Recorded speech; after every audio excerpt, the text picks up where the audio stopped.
Today we are looking into a very important concept in ecology, which is termed as biomagnification. Now, biomagnification primarily implies a concept which you will be reading under the main theme of a sort of a food chain. A food chain is made up of a successive level of different trophics based on the nutrient status. A food chain would normally consist of producers, consumers and decomposers. Now, producers are the grass or the food we eat, and the consumers are human beings. We consume green plants. So, green plants are at level 1 of the producers. However, in the concept of biomagnification, there could be an increased level of concentration of certain pesticides like DDT.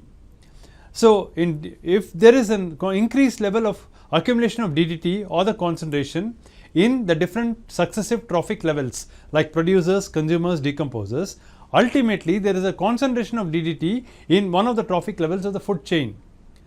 This pattern of accumulation of pesticides as well as even organic metals like mercury or cadmium is termed as biomagnification.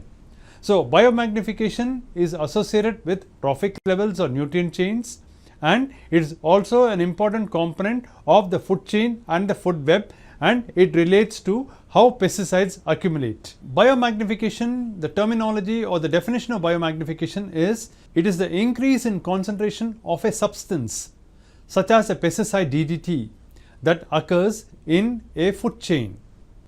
Biomagnification through the food chain is illustrated. As we look into the sort of a diagram, we understand that cereals and millets are at the base of the food chain. It constitutes the producers. The plants are the producers, and they are present, that is, the DDT concentration is at lower levels in the plants. Plants are fed by cows. They are termed as the primary consumers. The primary consumers are herbivores, and they take in the sort of a plant material. Then again, from the sort of a plant producers and herbivores, mankind, we act as omnivores. We consume both plant and animal food. While we consume both plant and animal food, we understand there is increasing concentration of fat soluble environmental contaminants which come in along with the milk. So, a milk diet which is consumed by mankind is passed on from the mother to the baby. So, the baby receives higher level of environmental contaminants. So, this series of steps wherein we have plants at the larger trophic level at the bottom, then we have the herbivores in the middle, then we have the omnivores, the human beings at the top of the pyramid, and at the tip of the pyramid we have the child. The child is a sort of a secondary consumer. There is increasing concentration or higher accumulation of carcinogens related to DDT or a pesticide residue accumulates very easily in the baby. So, this is an illustration or an example of biomagnification through the food chain. A second case of DDT accumulation after the milk is, when you look at the diagram, we find that producers form the biggest base of the sort of a food chain, that is the plants. All over the world, globally we have more plants. Plants or the producers are eaten by the herbivores. The herbivores could be maybe a caterpillar or it could be a sort of an insect. And the herbivore or the insects which are second in the line of the sort of food chain as the sort of herbivore is taken up by the top carnivore. The first level carnivore are the birds. The birds eat up the sort of an insects, and the birds in turn are fed by bigger birds like the hawks or the eagles.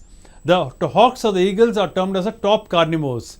The top carnivores feed on first level carnivores. The first level carnivores in turn feed on the herbivores, and the herbivores feed on the producers which are present at the base of the food chain. Any accumulation of DDT or a pesticide when sprayed on crops moves from the level of the producers to the herbivores to the carnivores to the top carnivores. Hence, when the hawk or the eagle lays the egg in its nest, there is a high probability that we could get residual DDT present in the egg of the eaglets. So, the eaglets primarily have got in their eggs, in the shell, there is a breaking of the shell, and when the first sort of an eaglets, that is the small babies of the eagles, when they hatch from the eggs, we find that in them there could be malnutrition or abnormal hind legs and forelegs. This could be a sort of a first evidence to say that there is the presence of A. pesticide residues, B. pesticide residues move along the food chain, C. pesticide residues tend to concentrate, D. pesticide residues are present in the top carnivores, and again they can accumulate in small quantities and they can cause damage to the sort of a genetic material. So, this again is the second illustration of food chain and biological magnification.